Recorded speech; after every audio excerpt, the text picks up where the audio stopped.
భగవద్గీత 277వ రోజు 46వ శ్లోకం.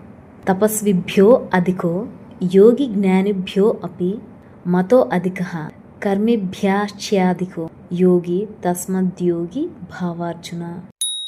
తపస్విభ్యః అధికః యోగి జ్ఞానిభ్యః అపి మతః అధికః కర్మిభ్యః చ అధికః యోగి తస్మాత్ యోగి భవ.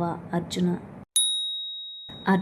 అర్జున యోగి తపస్విభ్యః తపస్సు చేయువారి కంటెను అధికః అధికుడు, జ్ఞానిభ్యః అపి జ్ఞానుల కంటెను కూడా అధికుడుగా మతః పేర్కొనబడుచున్నాడు. యోగి కర్మిభ్యః చ కర్మిష్ఠుల కంటెను అధికః అధికుడు, తస్మాత్ అందువలన యోగిని భవ అగుము. యోగ తాపసుల కంటెను శ్రేష్ఠుడు, జ్ఞానుల కంటెను శ్రేష్ఠుడు, సకామ కర్మలను ఆచరించు వారి కంటెను శ్రేష్ఠుడని భావింపబడును. కావున ఓ అర్జున, నీవు యోగివి కమ్ము. A yogi is superior to the ascetics.